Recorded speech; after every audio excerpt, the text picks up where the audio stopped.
Hi guys! Welcome to Atoy Custom Vlog. So ikaw ba ay naghahanap ng tamang wheelchair lift para sa family member nyo? So kumuha ang Atoy Custom sa isang showroom na nakafocus lang sa mga wheelchair lift. So guys, kung ready na kayo, tara, pasok tayo.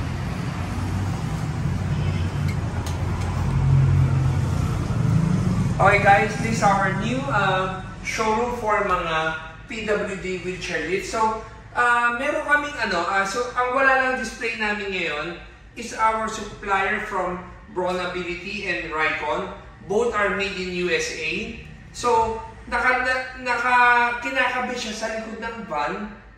Pag binuksan mo yung trunk mo, bumababa na lang siya. So both are very good brand. Pero ang display namin dito ay yung mga upuan na pwede mo ilagay sa loob ng van mo na iba-iba ang choices. So we have 5 different kinds na wheelchair lift. Pero unahin ko itong pinakauna. Itong pinakaunang lift natin, originally, itong upuan na to is supplied by Atoy Customs na. Ang ini-import lang ng supplier dito is the mechanism. So if we have Previa, Alphard, or any van na you want to use your original seats para maging identical pa rin ang itsura, ito dapat ang pipiliin mo. So, ipapakita ko lang yung itsura niya, how it works. Hahanapin yung controller. Tatalon muna ako dito sa pangalawa. Ito pangalawa to. So, ito yung pinaka-saleable na namin ngayon, which is the wheelchair lift na walang gulong. Ito yung para sa mga family member na hirap lang maglakad, pero ang sabi ng doktor, kailangan pa rin maglakad ng palakad-lakad para ma-exercise yung muscle, or even walang sakit, yung hirap lang, siguro medyo elderly na hirap umakit ng van. This one is perfect. So how it works, ito yung lagi sa vlog namin. So pipindutin mo na siya. Same thing with that, kaso hindi ko na mahanap yung controller niya. Ang pinag-iba lang ng dalawa na to ay itong isa, machine lang, walang upuan. Pero both of this one are different suppliers, hindi lang isa supplier. Ang maganda ngayon sa atin, napagsama ko yung tatlong supplier or kasama Bronability and Rycon, 5 supplier na magkakalaban sila sa market. Kahit na magkakalaban sila sa market, nagawa kong ipagsama-sama sila dito sa isang showroom natin. So, yung brand natin na wheel lift, that's Atoy Customs na. Pero in reality, I have 5 different suppliers na supplier ko ng mga wheelchair lift na to. Kaya ako lang nilalagyan ng brand na wheel lift para lang to identify kung tayo bang nagbenta o ibang tao. So this one can go down up to, itong height pala nito, ang flooring namin is 25 inches. At 25 inches, mostly Toyota Tourer, Grandia, Nissan Urban, H350 or Solati, Ford Transit. Ito yung mga height ng mga van nila, 25 inches. Sa Staria naman, it's only 23 inches. So imagine mo, 25 inches yung height niya. So 25 inches is technically Tourer. So ito yung max na baba niya. Hanggang tuhod ko siya. So again, sa height ko wala kasing problema. Dahil medyo matangkad ako. Pero I think kahit naman sa medyo ang height mo ay 5 foot, hindi ka mahirapan umupo. Ang laging gauge namin, this one is, sinukat na namin ito from flooring up to here, it's 21 inches. So yung 21 inches na yan, you have to let your family member try kung sakaling kaya nila upuan ng 20 inches. Kung ang sasakyan mo ay Toyota Grandia or Ford Transit or H350. Pero if you have Hyundai Staria or Starex, that's only 23 inches. So lumalabas minus 2. So yung 21 dito magiging 19. Pero pag naka-Previa ka, walang ka problema dahil the Previa is only 18 inches, ang Alphard is 20 inches. Next would be this one. So ito naman, bagong supplier na namin from, hindi ko sabihin saan. Pero ito naman, meron siyang gulong. Meron siyang gulong na para pag bumaba siya, yung mismo PWD, pwede siyang maglalakad-lakad. So we have 2 choices. This one and itong isa. Itong dalawa, identical yung product niya, pero different supplier.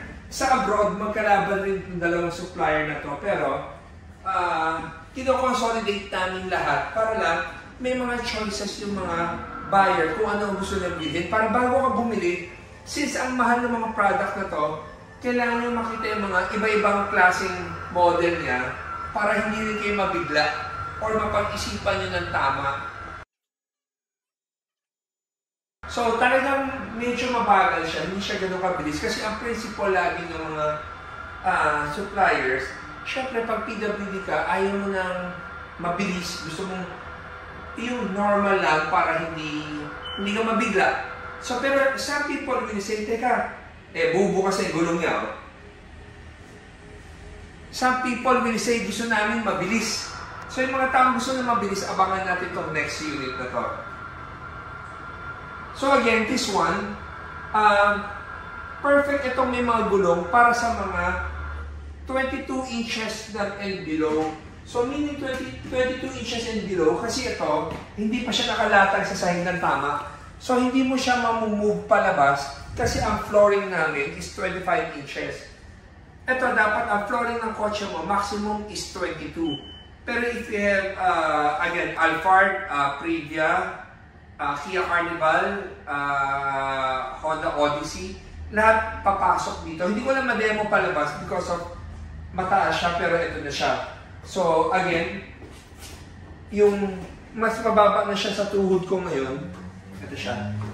Pero nauupuan ko siya pero hindi siya makalabas. Gawa ng, hindi pa, dapat to mas mababa pa yung pinaka-holder niya. Pero itong isa naman, kung meron kang meron kang mga matataas na van, at saka gusto mong mabilis yung bumaba, kasi lahat ng nakikita nyo wheelchair lift, it's all electric powered. Ito medyo iba ang power. So pakita ko ito para tumalon lang ako. Itong isa, same as that one, pero different supplier. For me, ito medyo slick tingnan. Pero ito, yung gusto ng, ito pala, meron kasi siya controller dito na pwede mo siyang i-recline at saka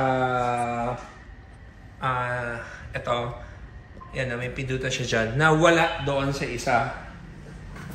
Pero, pareho sila lang. Ito, madedemo ko sa inyo yung gumagalaw. So, ito, pag bumaba siya, yan. So, pareho sila may ganito. May tapakan ng paa. Yung sa isa, ibang itsura. Ito, iba rin ang itsura. Ito, madedemo ko itong gumalaw. Actually, may vlog na kami about this one.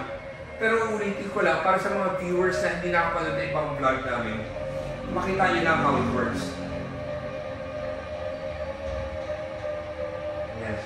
So, kung nalilito kayo, anong bibilin nyo para sa mga loved ones sa family, pwede nyo kami puntahan dito sa showroom namin sa West Avenue. Yan, bubukas yung gulong. Oh. Yan.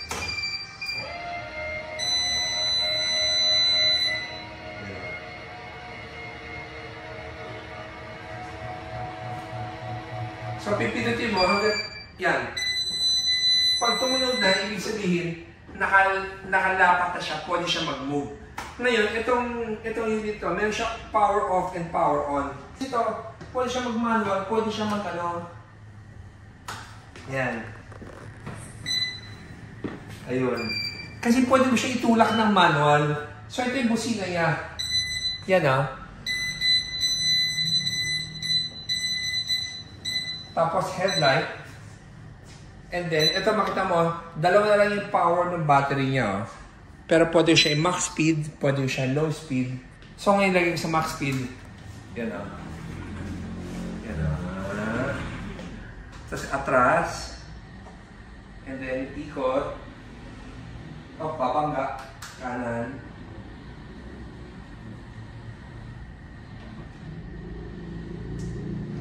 So guys, next is this last one. So ngayon, syempre diba naka-electric siya ng mode, gagawin ko manual. Sin-switch ko lang dito. Yan. Yan. Pwede siya tulakin na paatras. So manual or electric, pwede mo siyang gamitin para maibalik mo. And then last one, ito naman. Ito naman, ang naiba, sa lahat na makita yung wheelchair lift, itong apat na to, ito ang medyo naiiba. Kasi ito, pwede mo i-control na mabilis, pwede mabagal. So bago namin binibenta sa client to, inaano namin, pinaprogram muna namin kung ano yung gusto ng client, mabilis ba o hindi. Yan o. So ito, ang kinagandahan naman to, ito karamihan binibili ng mga stroke patient. Ito mga iba kasi medyo malakas pa, yung tuhod lang may problema, or upper body malakas pa, ito yun. Pero itong wheelchair lift na to, pinaka-saleable namin siya pagdating sa mga pasyente or PWD na hindi na makalakad. People na wala sa stroke, dialysis, or yung tuhod medyo hindi na talaga makagalaw, or anything na medyo yung function mo medyo hirap na, ito yung ito yung binibenta namin. Itong upuan na to, meron siyang strap dito para nakalock. So kung nakupo ka, pwede mo siyang i-lock. So para sa lock, meron din siyang seatbelt. And then, kung yung seatbelt pala, diba itong armrest mo? Kung gusto mong ibaba yung armrest mo, yan, may button, may button siya dito.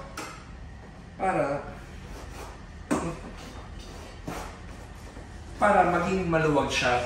So, tapos ito yung seatbelt.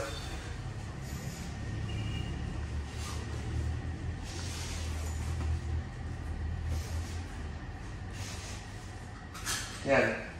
So may mga lock shots, so ibabalik ko siya na ganyan. Tapos ito, tinutulak. So pakita ko sa inyo paano tinutulak ka. So pag nakababa mo siya, tulak mo na siya palabas. And then, ito yung gagamitin mong upuan kung pupunta ka man sa from bahay to hospital or mamamasyal ka sa mall. Ito yun. Yan o.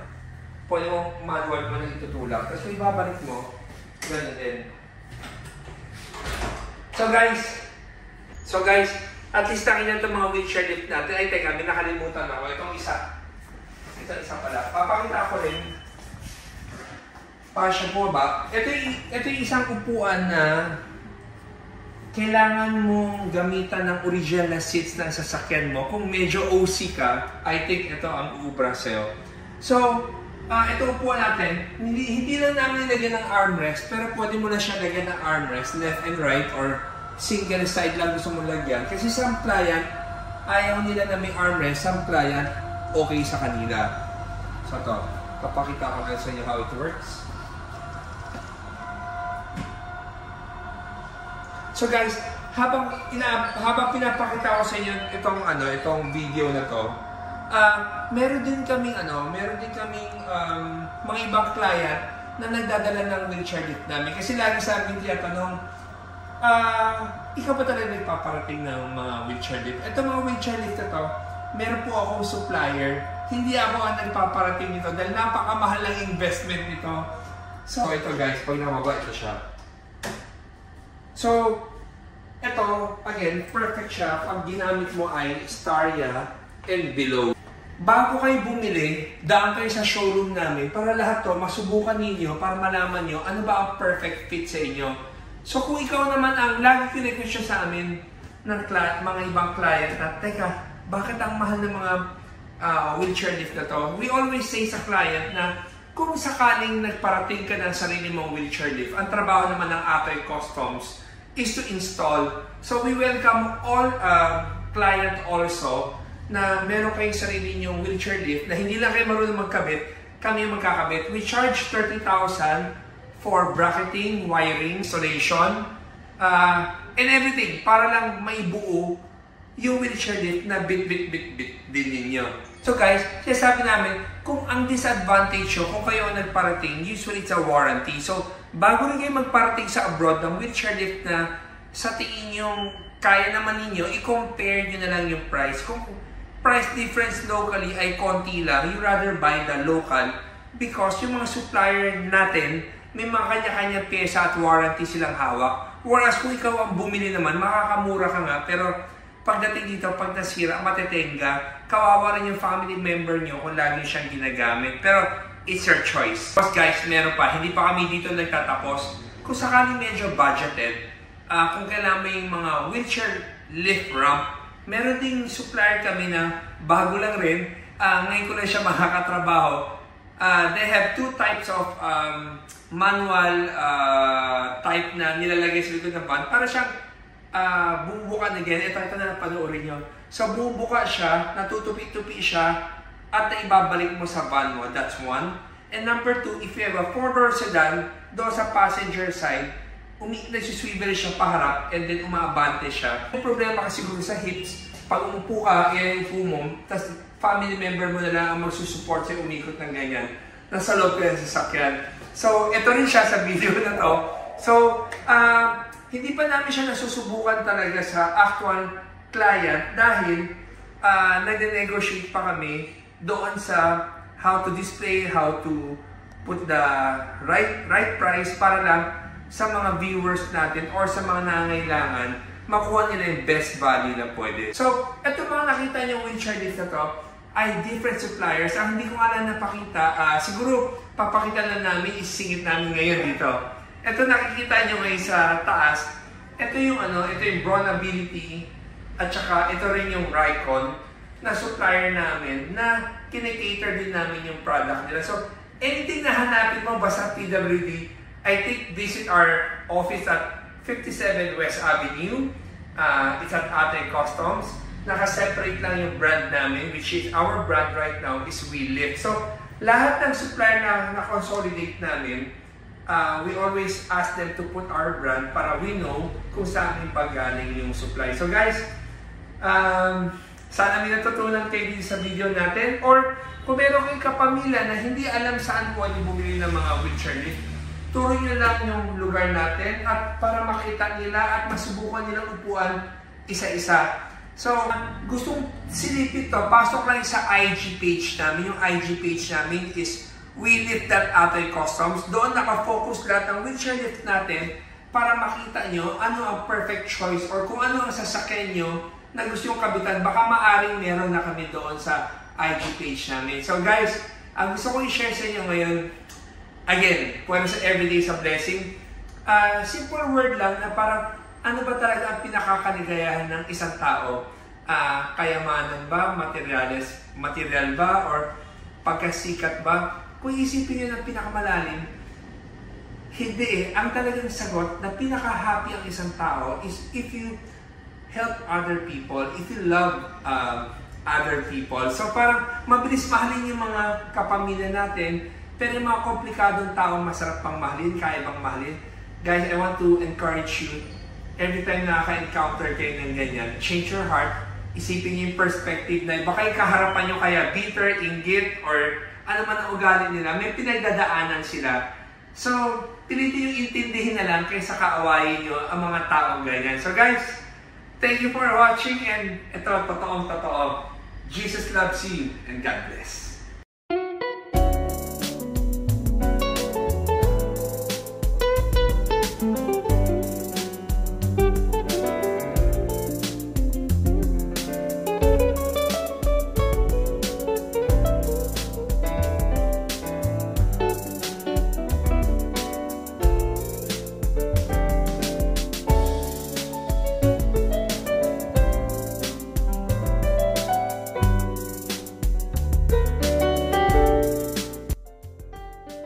Tapos, guys, kung sakaling lahat ng product na to ay made in China, kung sakaling naman na meron kayong gustong made in Sweden, may isang supplier kami or friend kami na merong made in Sweden, sila Mrs. Kemel, auto-adapt, pwede rin silang hanapin if you want made in Sweden. Lahat ng sinusupply namin ngayon ay made in China. So guys, thank you!